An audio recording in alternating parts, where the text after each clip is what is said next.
President Donald Trump seems to like big, bold ideas. Throw nukes around? Sure. Rip up the deck of an aircraft carrier to install the goddamn steam? Okay, fine. But what if we brought back one of the biggest military statements America has ever had? What if we brought back the battleship? It's not that the current American capital ship, the aircraft carrier, is obsolete. But that the Gerald R. Ford class of aircraft carriers are remarkably, enormously expensive, and potentially vulnerable to many kinds of attack. Many of the Navy's other surface ships exist essentially in order to support and defend a carrier, making a carrier battle group a huge investment of national treasure. What if another kind of ship could take on some of that load? The US stopped building battleships in the 1940s. Aircraft, submarines, and missiles, able to strike more securely and at greater distance than the guns of a battleship, rendered the type obsolete. Nevertheless, over the years various analysts have proposed a new, large surface combatant that would play some of the same roles as a classic battleship. Outstream video. Let's imagine what such a ship might look like, what it needs to do, how it would fight, and how much it might cost.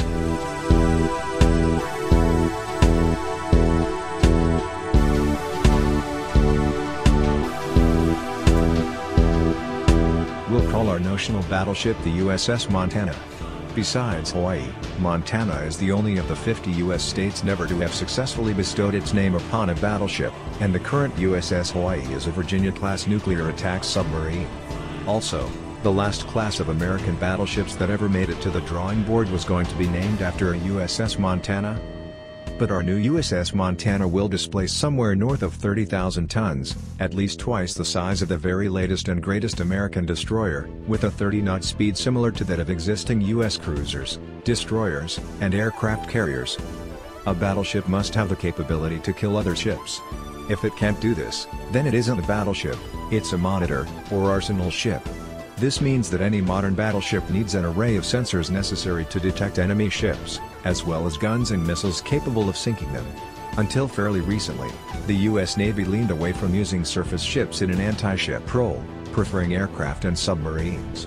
With the advent of distributed lethality, or the idea of networking everything that flies or floats into a giant kill chain, however, surface vessels have gotten back into the job of ship killing. And finally, a battleship needs to defend itself. From ironclad to dreadnought, battleships carried heavy armor to defend themselves against the heavy shells of enemy battleships, and eventually to protect themselves against torpedoes and bombs. Secondary guns countered the threat of torpedo boats and small destroyers. After the invention of the airplane, battleships carried increasingly heavy anti-aircraft armaments, in order to protect both themselves and any accompanying ships. Consequently, a battleship cannot rely on other ships to protect it. It must be able to defeat incoming threats in some fashion in order to deserve the name. Our USS Montana needs anti-aircraft, anti-missile, and anti-submarine defenses.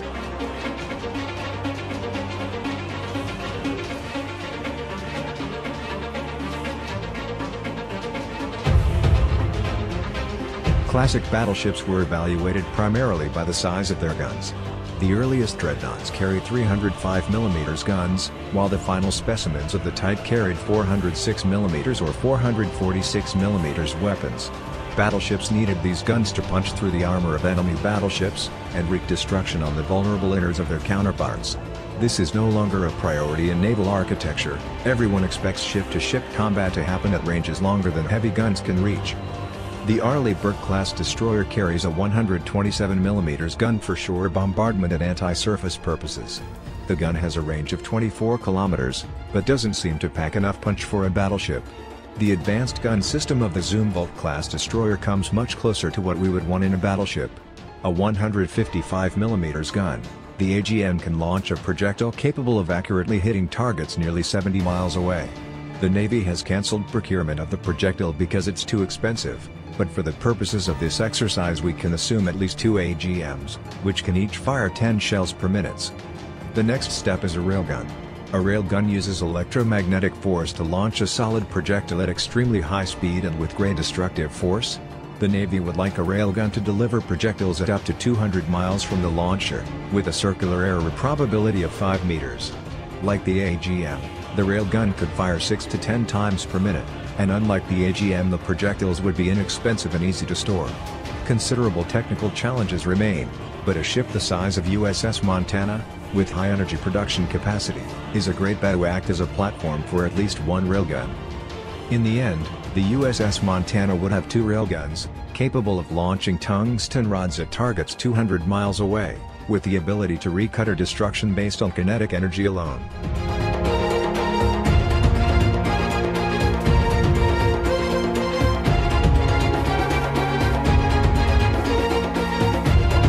Any vision of a future battleship includes a great number of missiles. Most large modern surface warships include vertical launch systems, which allow them to carry a variety of missiles for a bunch of different contingencies. The 512 VLSLs proposed for the Arsenal ship are a good starting assumption. They would, in a classic fleet engagement, a mixed load of SAMs and anti-ship missiles would make BBGN-72 a formidable opponent. The specific kinds of missiles will vary over the lifetime of the battleship.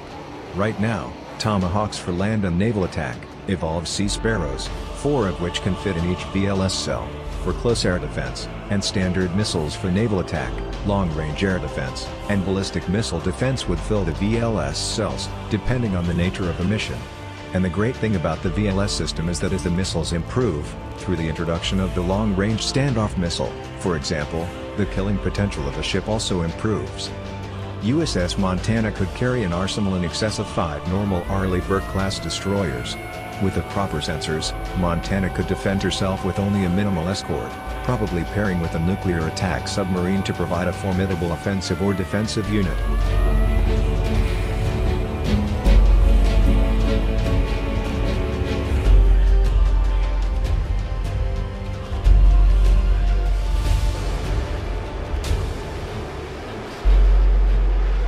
Like all modern surface ships, USS Montana would require facilities for helicopters to handle search, transportation, and anti-submarine duties.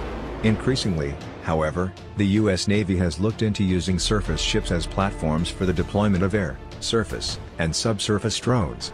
With her great size, Montana could act as a mothership for a variety of unmanned vehicles, employing them either as sensors or, in time, as weapons in their own right.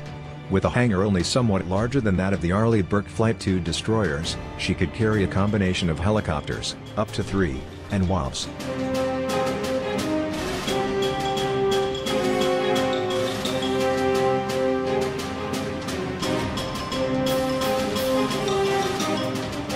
A laser serves primarily as a defensive weapon, targeting incoming cruise and ballistic missiles before they can strike the ship.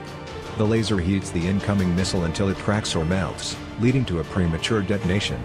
The laser avoids many of the problems associated with hitting a bullet with a bullet, and eliminates the need for devoting magazine space to defensive weapons.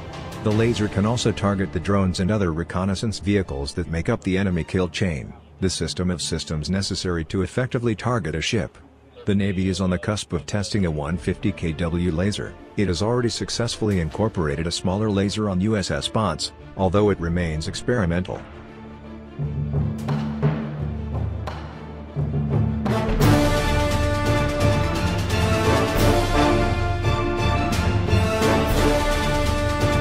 The economic logic for nuclear-powered warships has foundered on persistent low oil prices.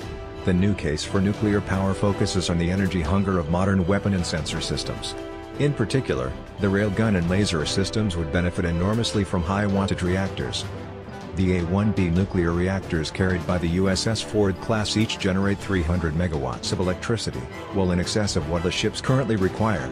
Depending on the size of the hull, USS Montana could conceivably carry 2 reactors, providing for a high speed in addition to the power needed for sophisticated weapon systems.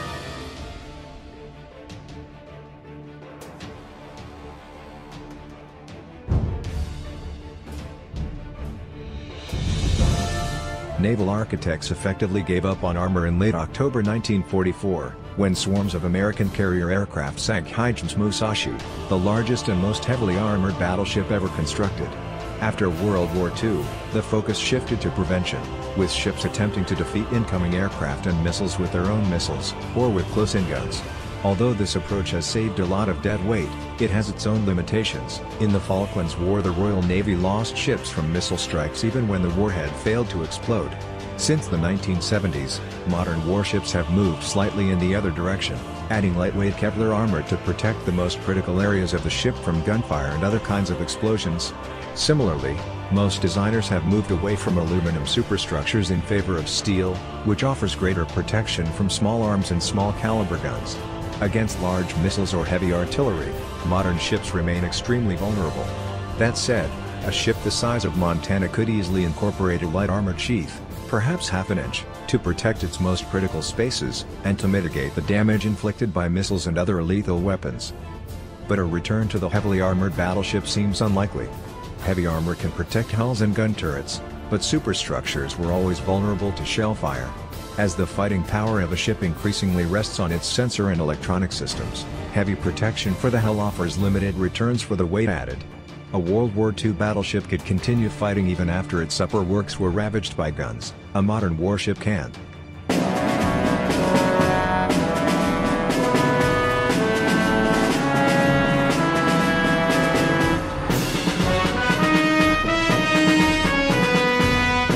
Sensor technology evolves rapidly, but we can say that USS Montana would need a full suite of air and subsurface sensors in order to adequately perform its multi-role duties. The Air and Missile Defense Radar, scheduled for fitting on the Flight 3 Arleigh Burke destroyers, would allow Montana to engage hundreds of targets simultaneously. The AMDR can detect targets half the size of older radars, at twice the range. Best of all, the N/SPY-6 is scalable, meaning that Montana could employ a more powerful radar system than even the Flight 3 Arleigh Burkes. Montana would also require a sonar suite similar to that of the latest Burkes. We can also envision a ship the size of USS Montana playing a cruiser role, managing the air defense of an entire battle group. This would involve integrating information received from a host of different sensors. Indeed, USS Montana might be the ideal platform for managing the Navy's distributed lethality concept.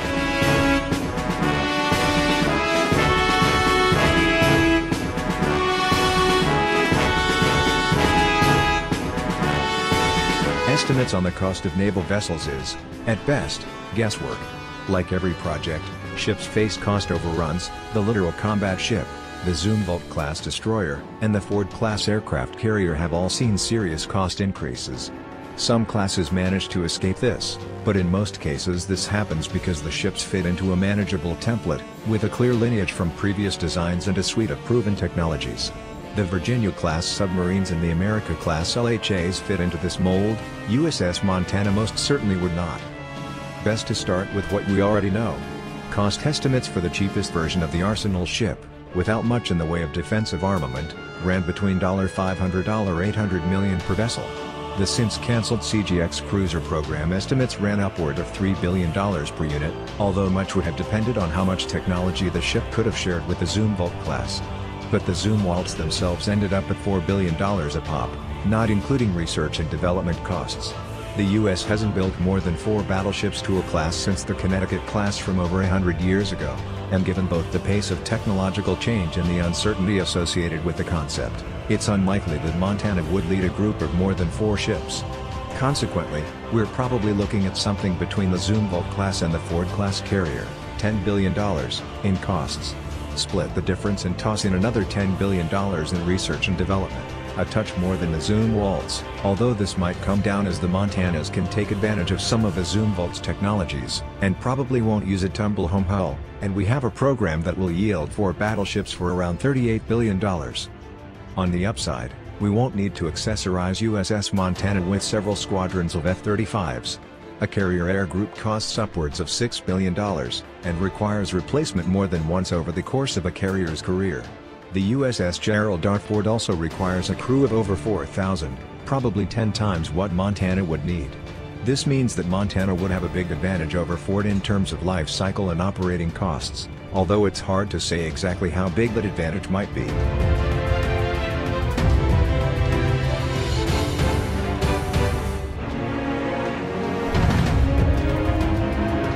Everybody likes big boats, we cannot lie. And the Russians have undoubtedly put its massive Pyotr Veliky battlecruiser to good propaganda use over the past decade. Given the expansion of the Chinese surface fleet, it sure would be nice to have some units capable of engaging both the surface ships of the plan, and the anti-access/area denial system that is slowly extending into the South China Sea. In short, there is a strategic rationale for a modern battleship. Perhaps more important, the technology has begun to shift in the direction of large surface combatants. Big ships can carry more VLS cells, they have more space for drones and guns, and they have the power generation capacity necessary to effectively employ lasers, railguns, and advanced sensor equipment. After 70 years in which it made little sense to build a surface combatant bigger than 10,000 tons, there is once again a technological justification for big ships. We are already seeing the first steps toward this trend in the designs of the Arsenal ship and the CGX, and in the construction of such large destroyers as the Zoom Waltz, the South Korean Sejong the Greats, and the Chinese Type 055S.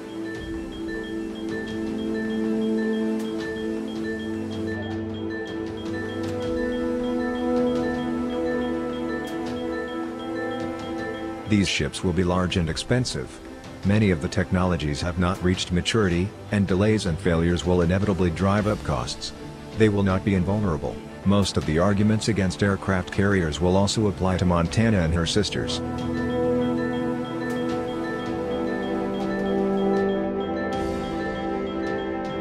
USS Montana is worth a more detailed look. The U.S. Navy has found space for large surface combatants in its plans since the 1980s, even if it has generally failed to pull the trigger. A class of large, multi-role ships intended for combat operations in contested sea space could do some of the jobs now reserved for carriers and submarines, and could affect Chinese and Russian thinking about how to construct an anti-access/area denial bubble. These battleships could also serve as test beds for the integration of high-end technologies that are only now beginning to mature. But a detailed look does not mean we should build them now. The limited U.S. Navy shipbuilding budget is already struggling with key priorities such as the development of a new frigate, and the continuing growth of carrier costs. If the U.S. Navy wants to reach 350 ships quickly, battleships may be part of the answer, but they won't be the first part of the answer. To put it differently, does the extant strategic and technological environment support the development of a multi-role surface combatant considerably larger than existing U.S. Navy cruisers and destroyers? The answer is yes. Offensive and defensive weaponry have evolved such that size once again offers significant potential benefits, and in the People's Army Liberation Navy the U.S. Navy now faces its most significant long-run challenge since the Cold War, and possibly since World War II. Can, given other priorities, the United States undertake the construct of a new large surface combatant? Maybe. It depends on the commitment that the U.S. government wants to make to the U.S. Navy.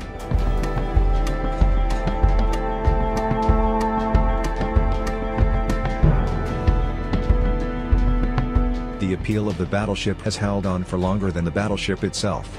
Most of the survivors of World War II were scrapped shortly after the conflict, a few held on in the US, the UK, and France, but by 1968 the only stragglers were museum ships and the 4 Iowa-class battleships that the US used in World War II and the Korean War.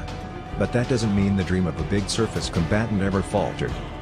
The Soviet Kirovs are the largest surface combatants built in the last 70 years. Displacing 24,000 tons, they check many of the main boxes on what a modern battleship should look like. Pyotr Veliky, the only remaining Kirov-class battlecruiser in service, carries 2 P-700 shipwreck anti-ship missiles, an S-300 surface-to-air missile system, an array of anti-submarine weapons, and a variety of sensors designed to detect targets.